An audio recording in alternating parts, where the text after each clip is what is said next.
अष्टांग योग, जिसे पतंजलि योग को अष्टांग योग के नाम से भी जाना जाता है। तो अष्टांग योग एक साधन साधन साधना बताई गई है 8 प्रकार की, किस तरह से साधना करके साधन करके समाधि अवस्था तक पहुंचा जा सकता है। तो आइए दूसरे पाद को देखते हैं। जो पहले शुरू में दूसरे पाद में समाधि के लिए कुछ क्रियाएं बताई गई है, फिर उसके बाद में अष्टांग योग आगे बताया जाएगा। तो संभवतः अष्टांग योग तो कल देख पाएंगे, लेकिन उसके पूर्व क्या है वो देखते हैं। तप स्वाध्यायेश्वर प्रणिधानानि क्रिया योग है। तो समाधि के पहले क्रिया योग करना आवश्यक है। और क्रिया योग किसे कहा गया है? क्रिया योग कहा गया है तप, स्वाध्याय और ईश्वर प्रणिधान को। तप, स्वाध्याय और ईश्वर के प्रति समर्पण बुद्धि, जब ये 3 चीजें होती है तो वो क्रिया योग है। क्रिया योग में तप होना चाहिए, स्वाध्याय होना चाहिए और ईश्वर के प्रति समर्पण, शरणागति होनी चाहिए। तप क्या है? पतंजलि महाराज के अनुसार तप कोई बहुत कष्ट देना या क्लेश देना अपने आप को, ऐसा नहीं है। जो साधना के पथ पे जो बाधाएं आए उनको सहन करना, जैसे सर्दी, गर्मी, मान अपमान, भगवद गीता जी के अनुसार भी इनको सहन करना ही तप है। तो अपने लक्ष्य के प्रति, अपने मार्ग में जो भी बाधाएं उत्पन्न हो, उन बाधाओं को स्वस्थ मन से, प्रसन्न मन से सहन करना, ये बहुत बड़ा तप है। उसके बाद स्वाध्याय। स्वाध्याय के दोनों अर्थ है कि जो भी पुस्तकें, जो भी ग्रंथ समाधि की स्थिति तक पहुंचाने में सहायक हो, जो भी ग्रंथ हमें हमारे लक्ष्य तक ले जाने में सहायक हो, उनका अध्ययन, श्रद्धा पूर्वक उन ग्रंथों का अध्ययन। और स्वाध्याय का एक दूसरा अर्थ है कि अपने मन को, अपने मस्तिष्क को, अपनी वृत्तियों को पढ़ना। जो भी हमारे मस्तिष्क में वृत्तियां चल रही है, हमारे मानस में वृत्तियां चल रही है, उन वृत्तियों का अध्ययन, उन वृत्तियों को देखना, उन वृत्तियों पे विचार करना, वो भी स्वाध्याय है। तप है, स्वाध्याय है और उसके बाद में ईश्वर के प्रति शरणागति है। तो जब ईश्वर के प्रति शरणागति होगी, भगवान के प्रति शरणागति होगी, तो फिर संसार से राग द्वेष कम हो जाएंगे। संसार के राग द्वेष तभी है जब हम ईश्वर में शरणागत नहीं है। भगवत गीता में भगवान पूरा उपदेश देने के बाद कहते हैं, सर्वधर्मान परित्यज्य मामेकं शरणं व्रज, कि अगर कुछ नहीं होता तो सारे धर्मों को छोड़ के मेरी एक शरण में आ जाओ। अहम त्वा सर्व पापेभ्यो मोक्षयिष्यामि मा शुचः, चिंता मत करो, सारे पाप मैं नष्ट कर दूंगा। तो ईश्वर की शरण में जाने से जो भी साधना के पथ पे जो भी बाधाएं हैं, जो भी क्लेश है, ईश्वर उसको अपने आप उसको मिटा देते हैं।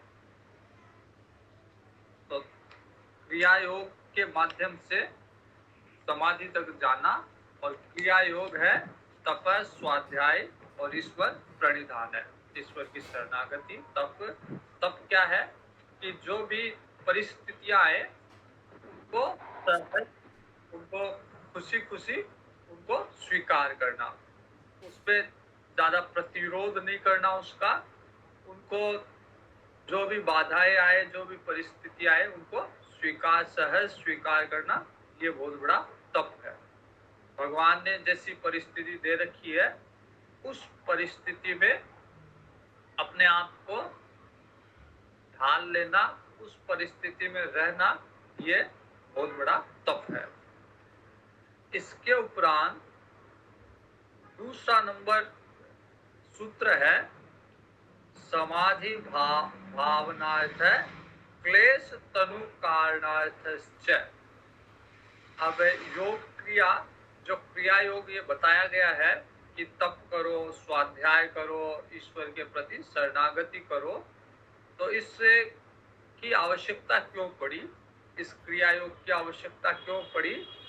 समाधि में समाधि के प्रति जो श्रद्धा है, समाधि के प्रति जो भाव है वो स्थिर हो जाए और सारे क्लेश क्षीण हो जाए। समाधि में बहुत सारी बाधाएं उत्पन्न होकर आती है, तो क्रिया योग अगर रहेगा, तप, स्वाध्याय और ईश्वर प्रणिधान अगर रहेगा, तो उत्पन्न होने वाले क्लेश स्वतः ही क्षीण हो जाएंगे। कौन कौन से क्लेश है जो समाधि के बीच में आते हैं? एक नंबर शुरू में हमने जब देखा था प्रथम पाद में, तो उसमें कुछ क्लेश बताए गए थे, लेकिन वो क्लेश मन के क्लेश है। 9 तरह के क्लेश बताए गए थे और 5 तरह के उनके सहायक क्लेश है। तो वो मन को क्या क्या बाधा पहुंचाते हैं, मन एकाग्र क्यों नहीं हो पाता, वो बताया गया था। यहाँ समाधि के मुख्य 5 क्लेश बताए गए हैं। अविद्या, अस्मिता, राग, द्वेष, अभिनिवेश, ये 5 क्लेश है समाधि में। ये समाधि में बाधा उत्पन्न करते हैं 5 तरह के क्लेश है। और इनमें भी मुख्य जो क्लेश है वो अविद्या है। अविद्या क्षेत्रम उत्रेशाम प्रसुप्त तनु विच्छिन्नो दाराणाम। तो बाकी के 4 जो क्लेश है, राग, द्वेष, अभिनिवेश, अस्मिता, ये अविद्या का ही उत्पादक है। अविद्या के कारण ही ये बाकी के 4 क्लेश उत्पन्न हुए हैं। ये क्लेश भी 4 तरह से होते हैं। प्रसुप्त, कुछ क्लेश होते हैं जो प्रसुप्त होते हैं, मतलब वो अभी क्रियाशील नहीं है। क्लेश है लेकिन वो अभी क्रियाशील नहीं है। कुछ होते तनु क्लेश। तनु क्लेश का मतलब क्लेश तो है, बाधा तो पहुंचाएंगे, लेकिन थोड़ा प्रभाव, उनका ज्यादा प्रभाव नहीं है। कुछ होते हैं विच्छिन्न क्लेश। विच्छिन्न क्लेश का मतलब कि दूसरे क्लेश क्रियाशील है उस समय। जैसे मान लीजिए कि आपका कहीं पे राग जाता है, तो राग अधिक होने के कारण आपको द्वेष नहीं है या क्रोध नहीं है वहां। इसका मतलब ये नहीं कि आपका द्वेष या क्रोध खत्म हो गया, अभी राग अधिक है, राग का प्रभाव अधिक है, इसलिए द्वेष अभी उत्पन्न नहीं हो पा रहा या क्रोध अभी उत्पन्न हो नहीं पा रहा। जब राग मिट जाएगा तो द्वेष उत्पन्न हो जाएगा। और कुछ क्लेश होते हैं जो पूर्ण क्रियाशील होते हैं, पूर्ण रूप से क्रियाशील होते हैं। जैसे नारद, रामचरितमानस में आता है कि नारद जी को, जब नारद जी समाधि अवस्था में पहुंच गए थे, तो कामदेव, इंद्र ने कामदेव जी को भेजा कि आप जाके नारद जी की समाधि में विघ्न उत्पन्न करो।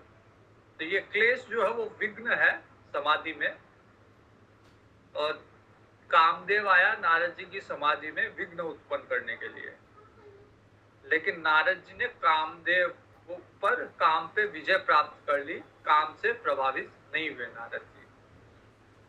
और वही नारद जी इसका मतलब ये नहीं था कि नारद जी ने काम को जीत लिया या काम रूपी क्लेश का संपूर्ण नाश हो गया।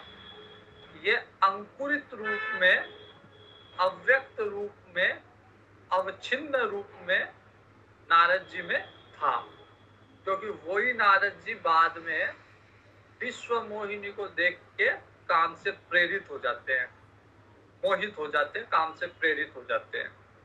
तो जो नारद जी, उनको लग रहा था कि काम विजय प्राप्त कर ली, लेकिन समय के बाद और भगवान की माया जब प्रबल हुई तो वही काम से प्रभावित हो गए। क्रोध से भी, फिर क्रोध भी आया, काम भी आया। तो कई बार ऐसा लगता है कि ये बाधा, ये क्लेश योगी पार कर गया, लेकिन ये सुप्त अवस्था में ये सब चीजें वहां पे थी और समय पाके ये अंकुरित हो जाती है। तो जब सबसे पहला क्लेश बताया, 5 क्लेश में 5 बाधा जो है समाधि में, उनमें सबसे पहला है अविद्या। अविद्या क्या है कि हमें सही से विवेक नहीं होता कि क्या सत्य है, क्या मिथ्या है। तो मिथ्या संसार को सत्य मान लेना, यही अविद्या है। रामचरितमानस में भी विद्या माया, अविद्या माया आता है। तो जहां भी अनित्य वस्तु है, जैसे हमारा शरीर, ये अनित्य है, ये हमेशा रहने वाला नहीं है। जैसे हमारा घर अनित्य है, ये संसार भी अनित्य है, लेकिन उस अनित्य को नित्य मान लेना, यही अविद्या है। अविद्या के कारण अनित्य को नित्य मान के और उसी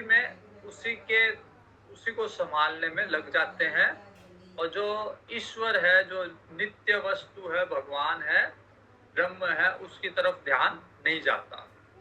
तो जब इस तरह की अविद्या रहेगी तो इस अविद्या से बाकी क्लेश स्वतः ही उत्पन्न हो जाएंगे। उसी तरह अपवित्र को पवित्र मान लेना, जैसे ये शरीर, हमारा शरीर पूर्णतया अपवित्र है, लेकिन उसमें भी आकर्षण उत्पन्न हो जाता है, उसमें भी पवित्रता का भाव आ जाता है। तो इस तरह दुख में सुख मान लेना, संसार का प्रत्येक व्यवहार अंतोगत्वा दुख की प्राप्ति कराता है, लेकिन भोग काल में व्यक्ति उसको सुख समझ लेता है। तो इस तरह की जो विपरीत धारणा है, उसे अविद्या कहते हैं, और इसी अविद्या के कारण बाकी के क्लेश उत्पन्न होते हैं। और मुख्य अविद्या क्या है कि अनात्मा को आत्मा मान लेना। ये जो शरीर है हमारा, पंचभूतों से बना हुआ, अनित्य है, अनात्मा है, लेकिन हम ये मान लेते हैं कि यही मेरी आत्मा है, यही मेरा अस्तित्व है। इस अनित्य शरीर को ही नित्य मान लेना, ये मान लेना कि मैं ये शरीर हूँ, मैं बोल रहा हूँ, मैं सुंदर लगता हूँ, मैं काला लगता हूँ, मैं लंबा हूँ, मैं छोटा हूँ।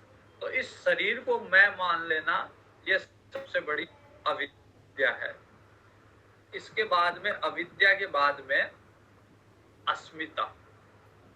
अस्मिता है कि जो दृग है, जो दृष्टा है, जो भगवान है, उसको,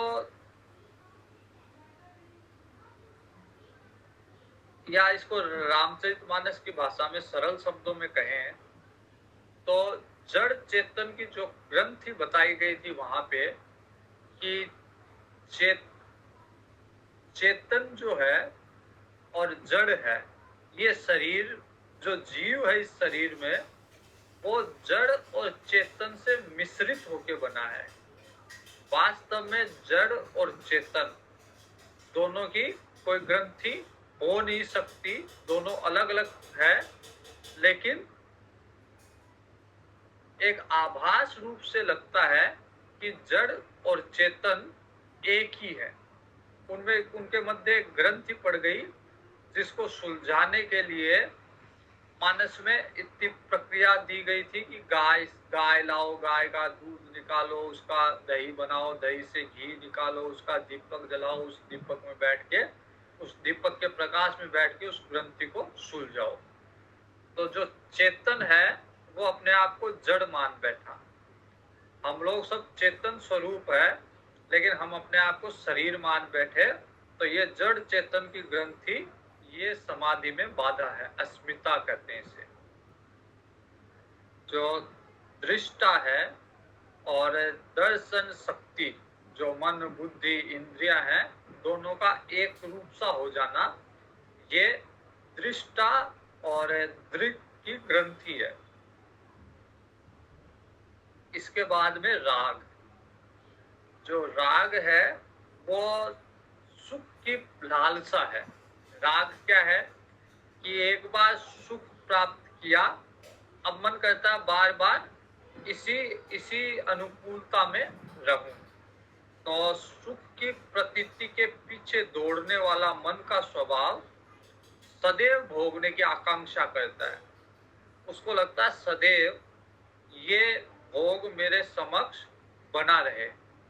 तो जिस अनुकूलता को हम त्यागना नहीं चाहते, हम ये कामना करते हैं कि ये अनुकूलता मेरे जीवन में सदैव बनी रहे, वो राग है। और द्वेष क्या है, इसके विपरीत जो है कि जहां दुख की प्रतीति होती है, जो प्रतिकूलता है हमारे लिए, उन उन पदार्थों में मन विरोध करता है। जहां हमने प्रतिकूलता मान ली, जहां हमने ये मान लिया कि ये मेरे अनुकूल नहीं है, हम मन उसका विरोध करता है, यही द्वेष है। तो राग अनुकूलता के पीछे मन का स्वभाव है कि अनुकूलता के पीछे या जो भोग अच्छा लगता है उसके पीछे भागता है मन, वो राग। और जिस भोग का या जिस परिस्थिति का मन विरोध करे क्योंकि वो प्रतिकूल है, तो वो द्वेष है। तो सबसे पहले हमने देखा क्रिया योग। क्रिया योग में तप, स्वाध्याय, ईश्वर प्रणिधान है। उसके बाद में क्रिया योग क्यों आवश्यक है, क्योंकि समाधि में तरह तरह की बाधा है, क्लेश है तरह तरह के। तो उन क्लेशों में अविद्या, अस्मिता, राग, द्वेष और अभिनिवेश। अभिनिवेश ममत्व की बुद्धि, ममत्व का भाव, ये मेरा है, ये घर मैंने बनाया, ये इसका मैंने उपकार कर दिया। तो बार बार जो मैं है, मैंने ये किया, मेरा ये है, मैंने इससे विवाह कर लिया, ये मेरा भाई है, ये मेरी पत्नी है, ये मेरा पति है, ये मेरा पुत्र। तो जहां जहां मैं है, जहां जहां अहम बुद्धि है, ममत्व की बुद्धि है, वो सब अभिनिवेश है। तो अविद्या, अस्मिता, राग, द्वेष, अभिनिवेश, ये बाधा है समाधि की अवस्था में। समाधि की ध्यान करने बैठे और याद आ गया कि मेरा कोई रिश्तेदार बीमार हो गया, तो जहां मेरापन है, दुख वहीं से उत्पन्न होगा। और समाधि बीच में, ध्यान बीच में छूट गया। तो ये सब चीजें, मेरापन, मैं, राग, कहीं बहुत ज्यादा राग है तो बार बार मन करेगा, कोई जिस भी विषय में राग है, बार बार मन करेगा वहीं जाने का। जैसे बार बार कोई चीज अच्छी लगती है, चॉकलेट अच्छी लगती है, ध्यान करने बैठे और मन में आया कि चॉकलेट तो पड़ी है, क्योंकि फ्रिज में चॉकलेट पड़ी है, तो मन करेगा पहले चॉकलेट खा लेता हूँ, उसके बाद बैठ के ध्यान करूंगा। कोई रसगुल्ले आए हुए हैं, रसगुल्ले पड़े हैं फ्रिज में, ध्यान करने बैठे और राग ज्यादा रसगुल्लों में है, तो मन उधर जाएगा। वैसे द्वेष, ध्यान करने बैठे और जैसे आंख बंद की मन के अंदर आया कि आज तो पड़ोसी के साथ, जिसके साथ द्वेष है, मन में आया कि आज तो उसने कचरा मेरे घर के सामने डाल दिया होगा, जाके देखूं कि उसने क्या किया होगा, फिर उससे लड़ाई करूं। तो ये राग द्वेष ये एकाग्र होने नहीं देते, मन को साधना की स्थिति तक ले जाने नहीं देते। राग द्वेष अस्मिता और अविद्या इन सब की जनक है। अविद्या की झूठे संसार को सत्य मान लिया, अनित्य वस्तु को नित्य मान लिया, अनात्मा को आत्मा मान लिया, यही अविद्या है।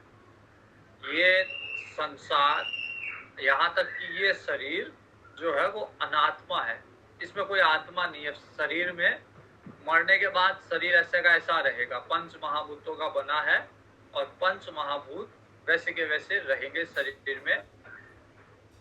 लेकिन जब तक इस शरीर में आत्मा का संयोग है, हम आत्मा पे ध्यान नहीं देके हम ये ध्यान देते हैं, ये समझ जाते हैं कि ये शरीर ही मैं हूँ। तो ये जो अविद्या है मूल रूप से सारी कलेशों की जननी है ये अविद्या।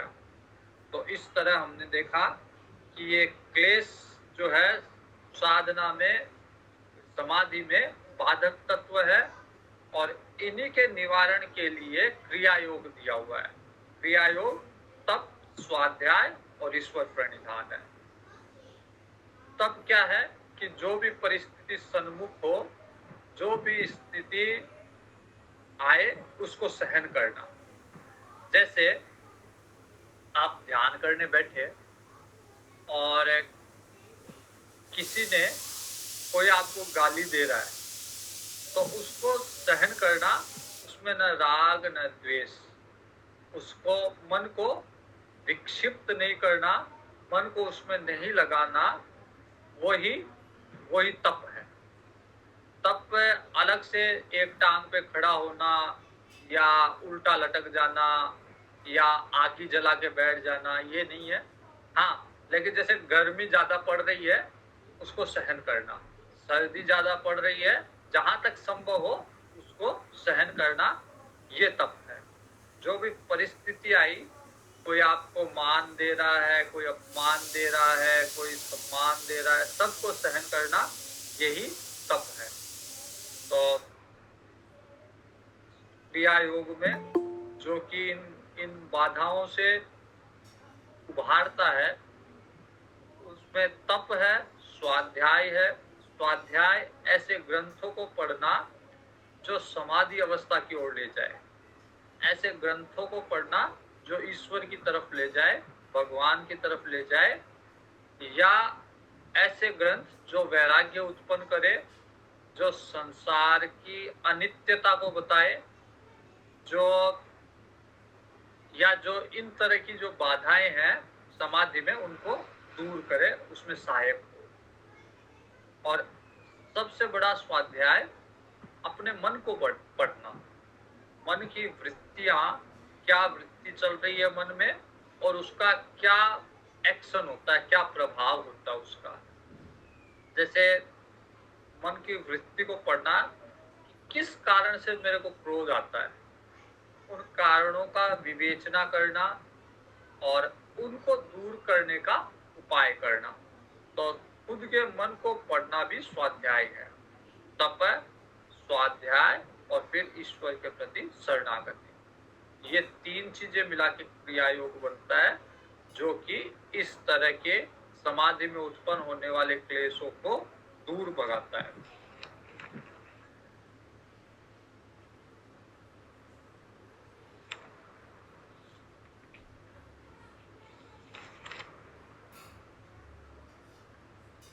ये जो राग द्वेष है विषयों में, इनके लिए भगवत गीता में कहा गया है, इंद्रियस्य इंद्रियार्थे राग द्वेषो व्यवस्थितो तयोर्न वशमागच्छे तो यस्य परिपंथिनो। राग और द्वेष इंद्रिय और इंद्रियों के विषय में स्थित रहते हैं।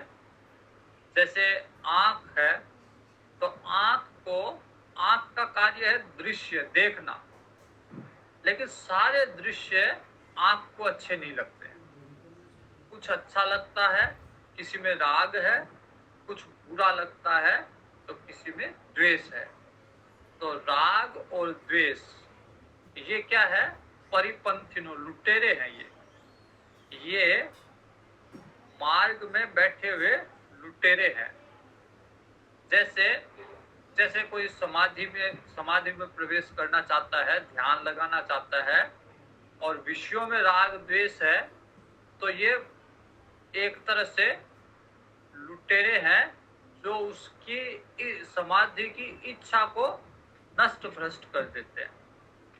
इसलिए इनके वश में तयोर्न वशम आगच्छेत, इनके कभी भी वश में नहीं आना चाहिए राग द्वेष के। कभी भी मन को कभी भी इतना खुला मत छोड़ो कि वो किसी से राग करे या किसी से द्वेष करे, क्योंकि जिससे भी राग करते हो या जिससे द्वेष कर रहे हो, आपका सामने वाले का कुछ नहीं बिगड़ेगा। जिससे भी दुश्मनी पाल ली, द्वेष किया, वो अपने आप में मस्त है, उसका कुछ नहीं बिगड़ेगा, लेकिन आपकी साधना नहीं होगी, आपका ध्यान नहीं लगेगा। इसलिए न किसी से राग, न किसी से द्वेष। ये जो क्रिया योग, ये जो बाधा है, ये सूक्ष्म रूप में है। जैसे हमको लगता है कि मन बड़ा शांत है, मन में कुछ नहीं चल रहा, अब ध्यान में बैठता हूँ, तो जैसे ध्यान में आप सूक्ष्म होते जाओगे, तो ये जो बाधाएं हैं ये भी सूक्ष्म रूप में वहां बैठी हुई है। तो जैसे ही सूक्ष्म अवस्था को आपने प्राप्त किया, और वो सूक्ष्म बाधाएं उत्पन्न आके और फिर कब वो विकराल रूप धारण कर लेगी आपको पता भी नहीं चलेगा। ते प्रति प्रसव हेयाः सूक्ष्माः। तो क्रिया योग से इन सूक्ष्म अवस्था वाले क्लेशों को, इनका प्रसव, इनको नष्ट किया जा सकता है। तो जो सूक्ष्म रूप से हमारे मन में इधर उधर बैठी हुई ये क्लेश है, ये बाधाएं हैं, इनको क्रिया योग के द्वारा, क्रिया योग क्या है? क्रिया योग तप, स्वाध्याय, ईश्वर प्रणिधान है। तो तप के द्वारा, स्वाध्याय के द्वारा और ईश्वर प्रणिधान के द्वारा इन सूक्ष्म बाधाओं को दूर किया जा सकता है। ध्यान हेयास तद वृत्तय है। तो क्लेश से संयुक्त वृत्तियां, इनका ध्यान के द्वारा नष्ट किया जा सकता है। ध्यान के द्वारा की वृत्तियों का नाश किया जा सकता है। ध्यान की विधि वैसे तीसरे पाद में विस्तार से बताई जाएगी। ध्यान की विधि जहाँ पे मतलब चित्त को कहाँ लगाया जाए, वहां वृत्ति की एक रसता और उच्चाटन नहीं होना, ये ध्यान की व्याख्या है। तो ध्यान के द्वारा इन क्लेशों को मिटाया जा सकता है।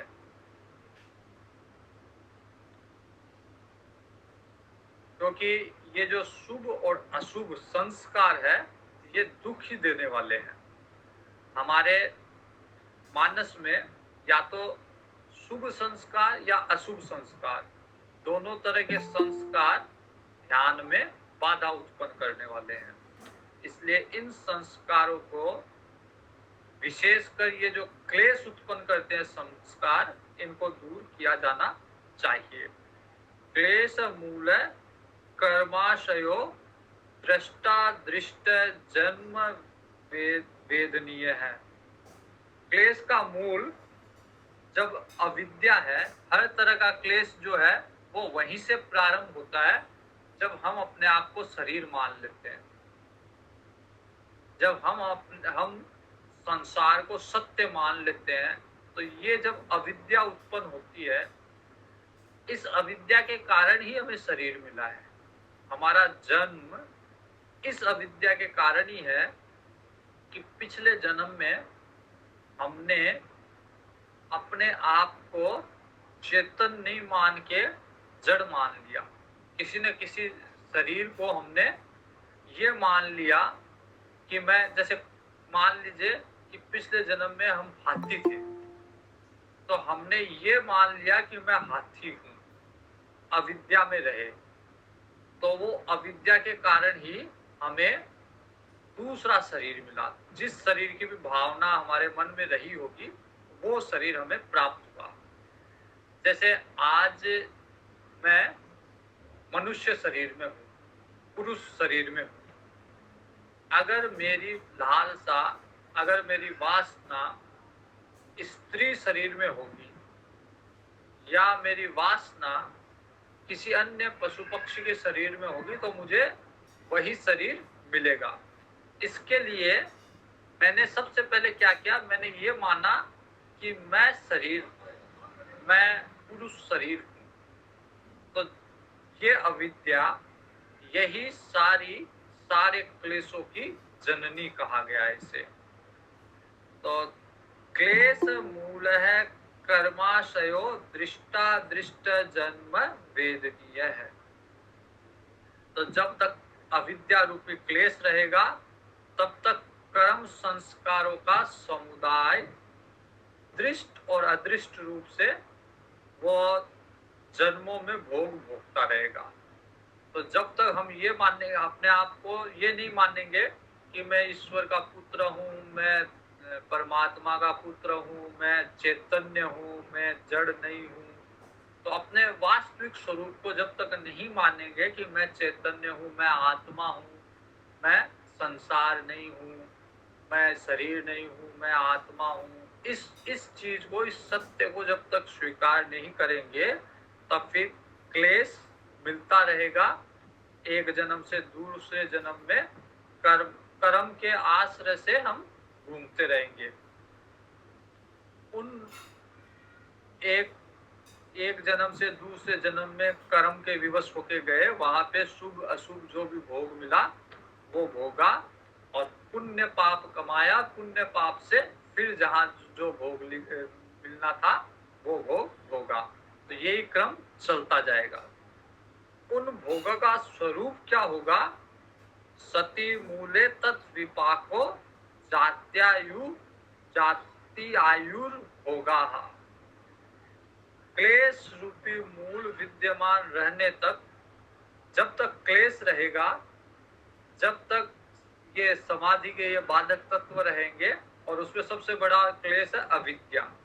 तो जब तक अविद्या रहेगी, जब तक हम ये नहीं मान लेंगे कि मैं चैतन्य आत्मा हूँ, जब तक हम ये मानते रहेंगे कि मैं शरीर हूँ, तब तक क्या होगा कि उस कर्म संस्कार के संग्रह के परिणाम स्वरूप हमें अनेकों जन्म मिलेंगे, हमारा पुनर्जन्म होता जाएगा, हमारे को आयु मिलेगी, किसी जन्म में 50 साल, किसी जन्म में 100 साल, किसी जन्म में 3 साल, तो अलग अलग योनियों में आयु मिलेगी।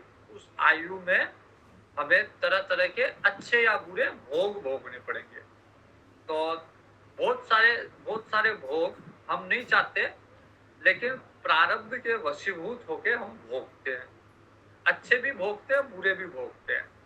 तो ये किस लिए भोगते हैं? क्योंकि पूर्व जन्म में हमने ऐसा कोई कर्म किया होगा। और कर्म क्यों चल रहा है?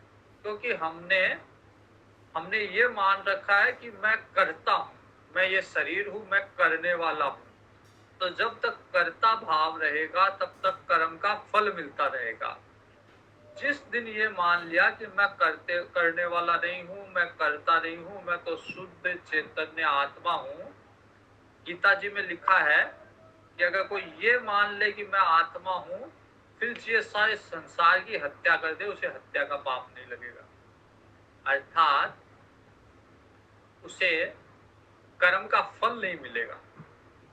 जब व्यक्ति ये मान लेगा कि मैं आत्मा हूँ, तो फिर जो भी कर्म करेगा, अच्छा या बुरा, सारी गीता में कृष्ण भगवान यही समझा रहे अर्जुन को कि अरे अर्जुन, तू आत्मा है, तो तेरे को युद्ध से होने वाला कोई भी फल, अच्छा या बुरा, अगर तू हिंसा भी कर रहा है यहाँ पे युद्ध में, तो अगर कर्ता भाव नहीं है तेरे अंदर, योग में स्थापित होके समत्व में स्थापित है, ये युद्ध भी लड़ रहा है, तो तेरे पे इसका फल नहीं लागू होगा, तेरे पे हिंसा हिंसा का पाप नहीं लगेगा तेरे को। तो जब तक अविद्या रहेगी तब तक कर्मफल रहेगा, कर्मफल के कारण पुनरपि जननम पुनरपि मरणम, बार बार जन्म बार बार मरण, और जन्म मरण में तरह तरह के भोग, अच्छे या बुरे दोनों तरह के। परिणाम के स्वरूप को और अधिक स्पष्ट किया है, ते ते लाद परिताप फलाहा पुण्य पुण्य हेतुत्वात्। तो जो जन्म, आयु और भोग मिला है हमें, और हर्ष शोक रूपी फल देने वाले हैं, ये पुण्य और पाप के कारण होते हैं। क्योंकि दो ही कारण है, या तो व्यक्ति कोई कर्म करके, जब तक कर्ता भाव है, ध्यान रहे कि कर्ता भाव है, कर्ता भाव से कोई कर्म कर रहा है, तो उसका फल दो ही है, या तो पुण्य मिलेगा या पाप मिलेगा। जब तक पुण्य या पाप रहेगा, इसका मतलब वो अविद्या में ही है। तो जब कर्ता भाव छोड़ा, कर्ता भाव छोड़ के कर्म कर रहा है, तो न पुण्य न पाप। पुण्य पाप का क्या फल? पुण्य ज्यादा है तो स्वर्ग में जाएगा पुण्य भोगने के लिए, और जैसे ही पुण्य पूरे हुए स्वर्ग से निकाल दिए जाओगे फिर पृथ्वी पे। तो ये चक्र समाप्त नहीं हुआ आपका, आने जाने वाला, स्वर्ग से नीचे आ गए, फिर यहाँ पे और पाप कमा लिया तो और नीचे चले गए, नरक में चले गए। तो पूरे करे पाप ज्यादा है, तो यहाँ पे ऐसी मशीन नहीं है जो आपको इतना पाप का भुगतान करा दे, इतनी यातनाएं मिलती नहीं है यहाँ पे। और हमारा शरीर ऐसा नहीं है कि इतनी यातनाओं को सहन कर लें। यातनाओं को सहन करने के पहले शरीर दम तोड़ देगा। तो इसलिए नरक में ले जाके वहां अलग से यातना शरीर देके उन सारे पापों का भुगतान कराया जाएगा, कि आपकी मृत्यु भी नहीं होगी, मरने भी नहीं दिया जाएगा, और तरह तरह की यातना भी दी जाएगी। गरम गरम, जो भी वर्णन आता है, गरम गरम तेल में उबाला जाएगा। तो नरक का जो भी वर्णन आता है वो इस शरीर से पूरा नहीं हो सकता, उसके लिए अलग से शरीर दिया जाएगा। तो सार रूप में कि कर्ता भाव से जो भी कर्म करेंगे, अच्छा या बुरा, उसका परिणाम होगा, उसका फल होगा, उसका अच्छा लोग मिलेगा या पूरा लोग मिलेगा। लेकिन ये चक्र समाप्त नहीं हुआ। तो चक्र जब तक समाप्त नहीं हुआ, अच्छा मान लीजिए कि आज हम लोग अच्छा ही अच्छा कार्य कर रहे हैं, पुण्य पुण्य पुण्य पुण्य बढ़ता गया, लेकिन पुण्य क्षीण होने पे वापस स्वर्ग से नीचे गिरा दिए जाओगे, फिर पता नहीं बुद्धि कैसी रहे, फिर पाप करने लग जाए तो फिर नरक में चल जाएंगे। तो वो चक्र तो बना हुआ ही रहेगा ना। चक्र तोड़ने का साधन यही है कि इस अविद्या को हटाओ सबसे पहले, कि मैं अपने आप को कर्ता मान रहा हूँ, मैं अपने आप को शरीर मान रहा हूँ, मैं अपने आप को शरीर मान के ये मान रहा हूँ कि मैं कर रहा हूँ। तो इसी अविद्या के कारण पाप पुण्य चलता है।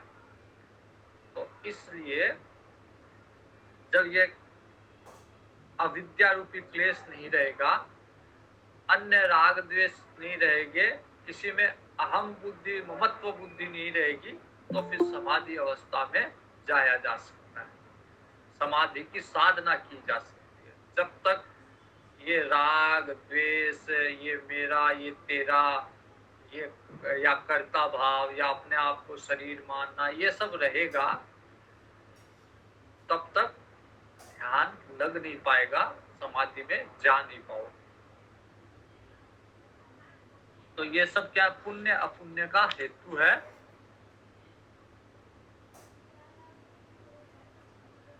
ऐसा नहीं है कि केवल ज्ञान, केवल मतलब अज्ञानियों के लिए है ये। भले ही कोई ज्ञानी हो जाए, उसको पता भी हो जाए, जैसे मान लीजिए कि मैं बता रहा हूँ ये बात, आप लोग सुन रहे हैं, तो मेरे बताने से, आपके सुनने से, और मैं भी अपने मन से नहीं बोल रहा, शास्त्र में जो लिखा हुआ है उसी को बोल रहा हूँ। और शास्त्र में हमारी श्रद्धा है कि जो शास्त्र में लिखा हुआ है वो सत्य है। तो आपने भी जान लिया, मैंने भी जान लिया कि अविद्या के रहने से जन्म मरण का चक्र चलता रहेगा। तो इस बात के, इस विषय के आप भी ज्ञानी है, मैं भी ज्ञानी हूँ। हम लोग सब ज्ञानी बन गए क्योंकि हमको इस विषय का ज्ञान हो गया। विवेकी है, विवेक बुद्धि है, ज्ञानी है। लेकिन ज्ञानी को भी अगर उसने साधन के द्वारा इस अवस्था को नहीं हटाया तो ज्ञानी को भी पुण्य पाप का भुगतान करना पड़ेगा, परिणाम भुगतना पड़ेगा। परिणाम ताप संस्कार दुखे गुण वृत्ति विरोधाच दुखमेव सर्व विवेकिनः। तो ज्ञानी के लिए भी अगर भोक्ता भाव है, अविद्या है, तो सारे परिणाम दुख ही होगा। अंतोगत्वा उसको जन्मने का, मरने का ये दुख तो मिलेगा ही मिलेगा। तो ज्ञानी हो, विवेकी हो, लेकिन उसने साधन नहीं किया, उसने ध्यान भगवान में नहीं लगाया, उसने तप स्वाध्याय ईश्वर प्रणिधान नहीं किया, तो उसको भी ये दुख रूपी फल जो कि जन्म मरण के रूप में है, उसको भी ज्ञानी को भी, विवेकी को भी भुगतना पड़ेगा।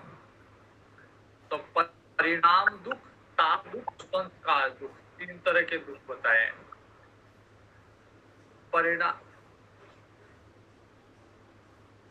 तो ये सब में विद्यमान रहने के कारण ये तीनों गुणों की वृत्तियों में परस्पर विरोध होने के कारण विवेकियों के लिए भी कर्म फल दुख रूप ही है। सब में गुण अलग अलग है। जैसे मेरे में सत्व है, आप में भी सत्व होगा, किसी में रजस होगा, किसी में तमस होगा। तो गुणों का भेद है, तो कहीं पे भी आपकी सारी अनुकूलता मिल नहीं सकती, क्योंकि सामने वालों के गुण कैसे हैं, वो तमोगुण में है, रजोगुण में है, सत्व गुण में है, आपको नहीं पता, या आप उसको नियंत्रित नहीं कर सकते। तो परिणाम दुख, ताप दुख और संस्कार दुख, प्रत्येक कर्म फल भोग काल के उपरांत परिणाम दुख प्रदान करता है। जैसे आज मान लीजिए, आज मैं जो काम कर रहा हूँ, हो सकता आज मेरे को सुख दे, लेकिन परिणाम में वो मेरे को सुख देगा या दुख देगा पता नहीं। जैसे कोई व्यक्ति नई गाड़ी लेके आता है, नई कार लेके आया, आज वो खुश है कि नई कार लेके आया, सबसे बढ़िया कार लेके आया, लेकिन उस कार से उसका एक्सीडेंट अगर होना है, परिणाम में दुख मिलना है, तो उसको आज नहीं पता। तो परिणाम दुख और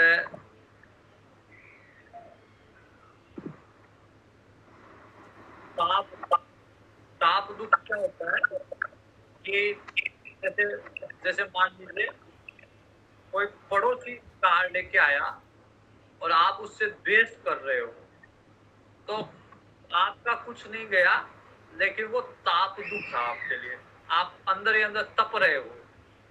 तो कई दुख है जो परिणाम में दुख देते हैं, कई आपको तप देते हैं, उसी समय आपका कोई लेना देना नहीं, लेकिन द्वेष है तो द्वेष के कारण आप तप रहे हो।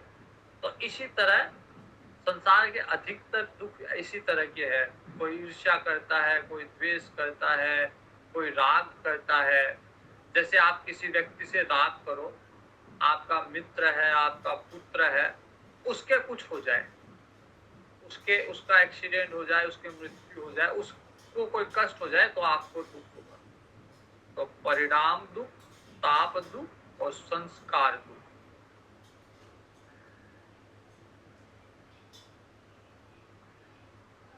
कभी कभी न चाहते हुए भी दुख आ जाता है, तो जिसकी कोई कल्पना नहीं है, भावना नहीं है, वो कौन से जन्म का कोई संस्कार उदय होगा और आपको दुख देके चला जाएगा। कई बार ऐसा भी होता है कि ऐसी परिस्थिति भी नहीं होती है, ऐसी स्थिति भी नहीं होती है, बस आपके मन को दुखी कर देगा। जैसे संस्कार में, स्मृति में कोई संस्कार पड़ा हुआ है कि आपके साथ 10 बरस पहले कोई ऐसी घटना हुई जो आपके मन को पीड़ा देके गई। कई बार क्या होता है कि उस घटना का जैसे स्मरण आया और मन दुखी हो जाता है। अभी कोई लेना देना नहीं उस घटना का, लेकिन मन में क्लेश उत्पन्न हो जाता है कि मेरे साथ ऐसा क्यों हुआ, मेरे साथ ऐसा भी हुआ था। तो ये क्या है? ये संस्कार दुख है। तो 3 तरह के दुख है। परिणाम दुख, कि आज अच्छा लग रहा है लेकिन परिणाम में दुख मिलता है। ताप दुख, कि आपको कोई लेना देना नहीं, दूसरा कुछ कर रहा है लेकिन आप अपने राग द्वेष के कारण दुखी हो। और तीसरा संस्कार दुख, कि किसी पूर्व संस्कार के कारण अचानक से दुख प्रकट हो गया। तो परिणाम, ताप, संस्कार दुखेर गुण वृत्ति विरोधाच दुखमेव सर्व विवेकिनः। गुण की वृत्तियों के विरोध के कारण दुख होता है। जैसे मान लीजिए मैं सात्विक और सामने वाला तामसिक है, हमारी वृत्ति नहीं मिल रही, हमारे विचार नहीं मिल रहा, हमारी रहनी नहीं मिल रही, तो उसको देख के भी दुख। जैसे किसी राक्षस को देख के साधु महात्माओं को भी दुख होता है।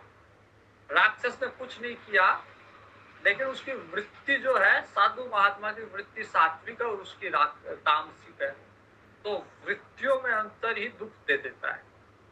वो अपना काम कर रहा है, साधु अपना काम कर रहा है, लेकिन फिर भी वो उसको देख के दुखी होगा क्योंकि वृत्तियों में अंतर है।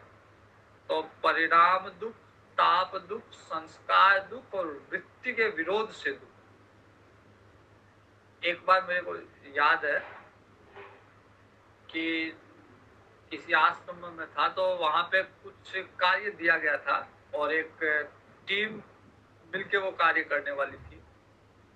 और हमारा जो समूह था उसमें कुछ लोग थे जो उस कार्य, उस सेवा के प्रति बड़े उदासीन थे।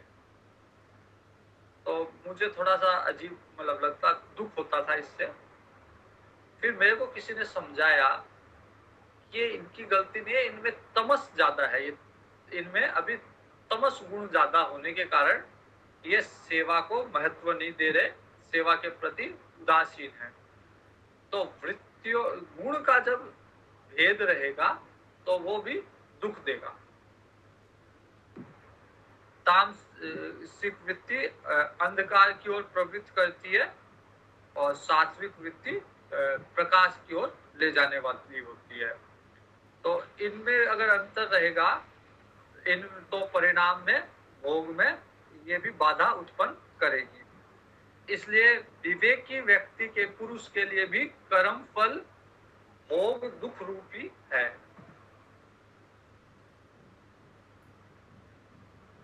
हेयम दुखम आगतम। तो कर्मों के दुख रूप फल का जो अंश व्यतीत हो गया, मतलब जिन कर्मों के दुख रूप का फल या जिन कर्मों का अंश व्यतीत हो गया, जो दुखी करने वाले थे वो कर्म चले गए, वो तो बीत गया। मतलब जो कर्म दुख देके गए वो तो चला गया। कुछ अंश हम भोग रहे हैं, उनको भी भोगना पड़ेगा। लेकिन जो दुख अभी आया नहीं है, आने वाला है, अनागत है, जो आने वाला है, वह दुख नष्ट किया जा सकता है। वह हेय है, वह नष्ट होने के लायक है, नष्ट हो सकता है वो। अब प्रश्न उठता है कि कैसे, किस विधि से उस दुख को, आने वाले दुख को नष्ट कर सकते हैं। तो उसके लिए क्या कहा गया है, दृष्ट दृश्यो संयोग हेय हेतु। जो जड़ चेतन की जो ग्रंथि बताई गई थी रामचरितमानस में, अगर उस ग्रंथि को सुलझा लिया जाए तो आने वाला कोई भी दुख लागू नहीं होगा। वो प्रक्रिया क्या है वो अलग विषय है, कैसे वो सुलझे वो अलग विषय है।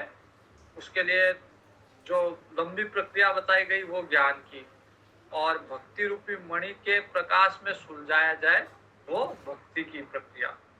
तो कौन सी प्रक्रिया से सुलझाए वो विषय नहीं है अभी विषय है कि वो जड़ चेतन की ग्रंथि को अगर खोल दो तो आने वाला दुख दुखी नहीं करेगा। अन्यथा तो हमने देखा कि कोई परिणाम दुख है, कोई तप दुख है, कोई संस्कार दुख है, कोई वृत्ति के विरोध से दुख है, कोई गुणों के विरोध से दुख है। तो ये दुख जो हमने सहन कर लिया, जो बीत चुका वो तो गया, उसका कुछ नहीं। जो सहन कर रहे हैं वो करना ही पड़ेगा। लेकिन जो आने वाला है इस जन्म में और आने वाले जन्मों में भी, वो दुख दूर किया जा सकता है जब अविद्या का नाश हो।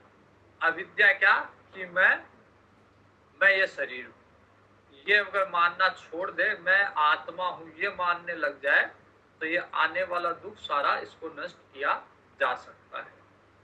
भागवत जी में परीक्षित को सुखदेव जी पूरी भागवत सुना के बाद में अंत में यही कहते हैं, तुम तु राजन मरीष्यसि इति पशु बुद्धि जही, कि तुम मरने वाले हो, ये पशु बुद्धि को त्याग दो, तुम आत्मा हो, तुम कभी मरते नहीं हो।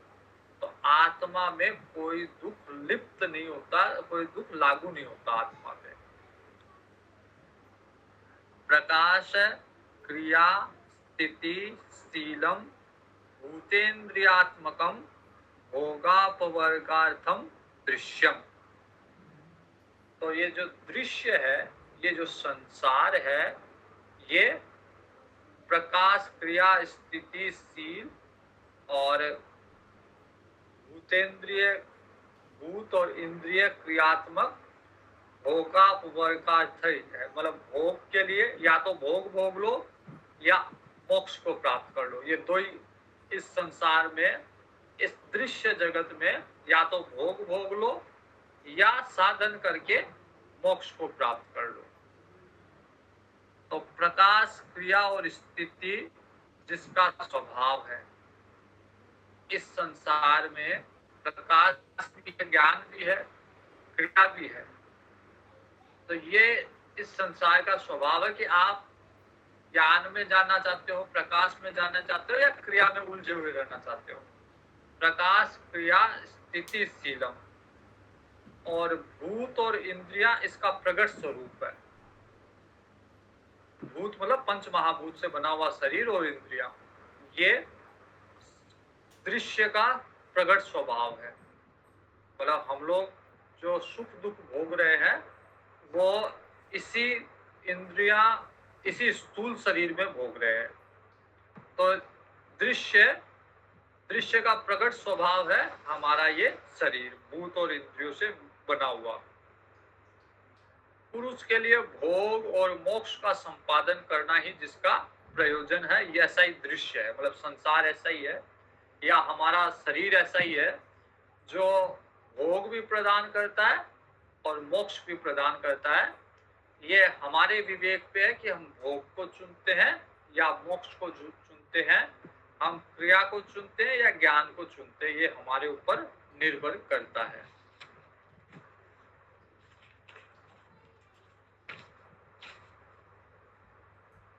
आज यहीं तक रखते हैं, समय हो गया। अब कल थोड़ा सा है, ये दृग्दृश्य वाला भाग थोड़ा सा है, उसके बाद में जो हरिओम गुरु जी, एक मूल जो पतंजलि योग है, वो अष्टांग योग जिसे कहते हैं वो कल प्रारंभ होगा। तो कल लगभग अष्टमी और हमारे बाद